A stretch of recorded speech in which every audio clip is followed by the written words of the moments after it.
Should I level my yard before I overseed?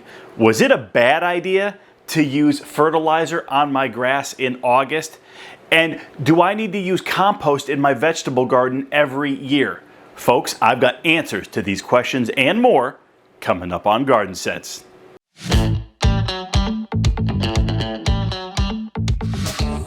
Hey everybody, I'm Tim Ward and welcome back to Garden Sense. Well, folks, I have been inundated with emails from you regarding the overseeding process. So even though we're at the end of September and we first addressed overseeding way back in August, some of you are just now getting to it, and that's okay. We're glad to get all those questions from you. In spite of all those emails that I was sifting through, I did manage to find 3 that we wanted to address here today that were a little bit more unique than some of the others. So buckle up, everybody. Let's jump right in. The first question is from Taylor. Hi Tim, there are a few areas of our yard that are a bit uneven. We were thinking of completely redoing our lawn to be able to level it out, but we really don't want to go through all that effort and time if we can get the overseeding process to work for us. Is it possible to just add a little bit of topsoil to the really bad spots?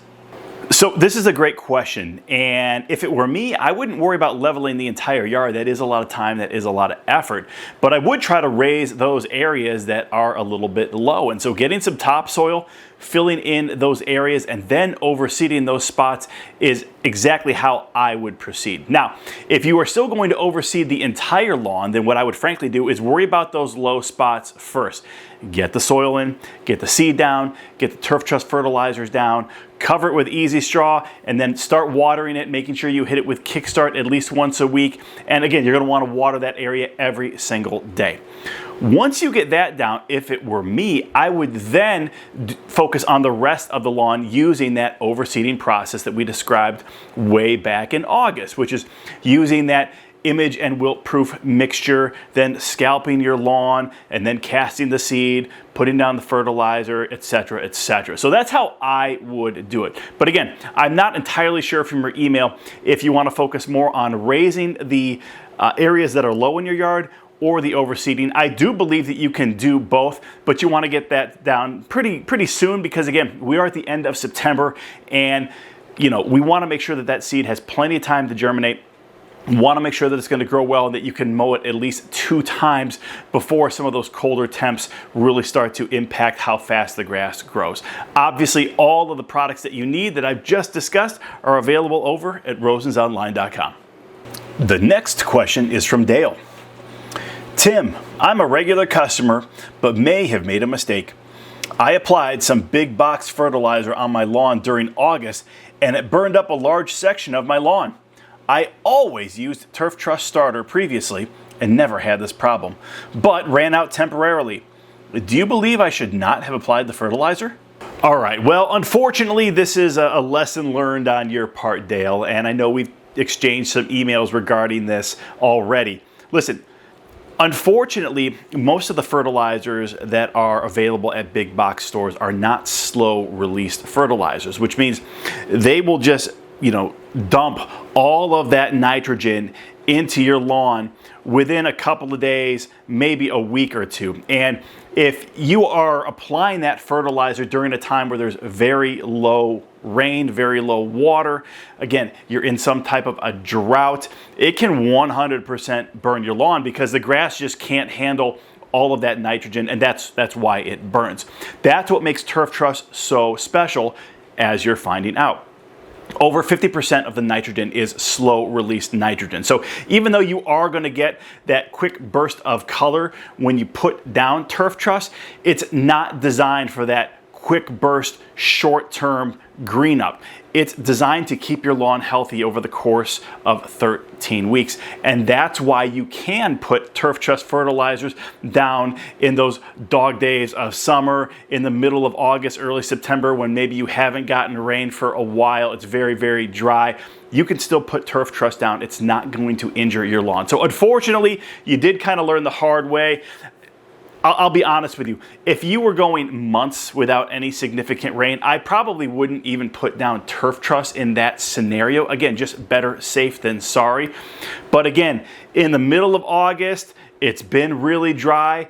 putting down a big box store fertilizer, unfortunately, was the wrong move. Now, to kind of fix what you've done, hopefully the only damage that's been there is maybe you forced that grass to go dormant and you didn't actually kill it. Only time will tell. But what I would do is I would absolutely start putting down some kickstart on those areas. Really drench it well with water if you're able to. Again, I don't know if you have any type of water usage restrictions going on in your area or not, but if you can use water on your lawn, make sure that it includes kickstarts. That should help try to strengthen the root system and hopefully bring that grass back and it's not completely dead. The final question for today is from Lou. Hi Tim, I have a 10-year-old vegetable garden with well-amended soil. Is it necessary to use manure or compost every year if I follow the soil sample analysis advice from local extension service and use Garden Trust? So the answer to your question is no. You do not need to use compost or manure in your vegetable gardens every single year, as long as the soil that you're planting your vegetables in has the nutrition that the vegetables need to thrive. Now, you mentioned a soil analysis. If that's what you're doing each and every year, then just go by the soil analysis. And I'll be perfectly honest with you. If you have a good soil analysis, putting down Garden Trust every single year is going to give that little extra boost that the plants need, and you'll be totally fine. But again, is it bad to put down compost and manure every year? No, not at all. What it's doing is just putting a lot of organic material into the soil. And the more organic material that's in the soil, the more rich with nutrition that it is going to be naturally. So it's entirely up to you. Is it necessary? No. But again, if you come back and your soil is missing some of those key nutrients to help whatever vegetables that you're planting really thrive and to really grow well, then I would absolutely put down manure and put down compost. For our gardens, we would usually make some type of a compost once a year, and we were honestly just kind of top dress what was already there, and it was really, really rich soil. So I don't think you have to replace the soil every single year. It is not necessary if you're going to take those steps to get a soil analysis. It sounds like you know what you're doing, so just trust your gut. As long as you're using Garden Trust, you're going to be A-okay. All right, everybody, just a couple final thoughts before we wrap up this week's video podcast. Now, folks, we usually don't have an issue with this, but I got several emails within the last 2 weeks from customers who've ordered from us online. They've received their packages, and then they have reached out to us saying, hey, we're missing some of the product. Now, I'll be perfectly honest with you, that does happen from time to time. We may, ship your order in multiple boxes, and sometimes those boxes get separated. Sometimes they even get lost. And obviously, if they get lost and they don't arrive, we will 100% replace what you are missing. So you never have to worry about there. You just have to reach out to us. However, the concerning part in the emails, and again, it was more than I've ever received regarding this, were customers who were saying they were missing product, but they actually failed to open up the boxes they did receive and actually take an inventory of everything that was there.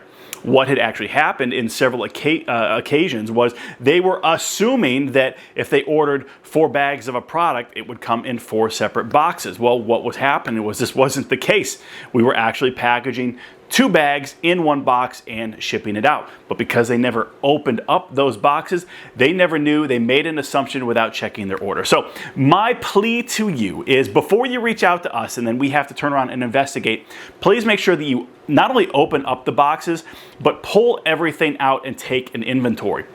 We have had situations where some of the smaller products that we sell, even something as small like a Kickstart bottle, which in my opinion isn't really that small, got missed because as they were ripping open the boxes, it was actually tucked under one of the flaps of the boxes and they never saw it. We know you folks are going to be honest with us. We have very honest customers and we appreciate that. So we trust when you tell us that we didn't receive some of this product, we're going to go ahead and ship it to you. But before you reach out to us, please just make sure that you actually take an inventory of everything that you've received before you contact us. Now, folks, I want to remind everyone that you can still overseed. And if you're not overseeding, there's still time to be fertilizing. We recommend a 3rd and a 4th feeding of turf truss. Now, we recommended back at the beginning of this month that you do your 3rd feeding of turf truss fertilizers. If you haven't done that, then head over to rosensonline.com right now and take advantage of our fall feeding frenzy. Folks, you know, this is 3 bags of the turf truss fertilizers. It can be the starter, it can be the maintenance, it can be the 5M, or it can be the 10M. It's up to you. Head over to Rosens Online, pick up what you need, get it down right now. And again, remember that there is a 4th feeding that's going to occur in November, and you want to make sure that you have what you need for that feeding as well. I also want to remind you that we actually have a promotion going on for Plant Trust. Now, folks, if you have used Plant Trust for years, you know that feeding your deciduous trees is usually done in the fall. Well, guess what? It's that time of year. So if you go over to rosensonline.com, put a couple of bags of Plant Trust in your cart, and during the checkout process, use the coupon code PT10. That's P for plant, T for trust, and the number 10. In the coupon code box during checkout, you're going to get an extra 10% off of that order. So if you want to order your fall feeding frenzy, which comes with a discount and free shipping, and then toss in a couple of bags of Plant Trust and use that coupon code, you are going to save a bundle of money. Folks, as always, if you've got questions, you want to be featured on this program, or you just simply need help with a problem you're having, make sure you send the email directly to me, Tim at rosensonline.com. We love helping. We love hearing all of the success that you're having in your lawns and in your gardens, and how the products that we recommend are really helping you in that process. So keep sending those emails, send us those pictures, and again, if you would really think that your question would be beneficial to our listening audience, make sure you let us know, and we'll be sure to feature that question in one of our upcoming videos. Folks, as always, thank you so much for the time that you have spent with us today. We really, really appreciate it. I hope you guys have an amazing rest of the week. God bless.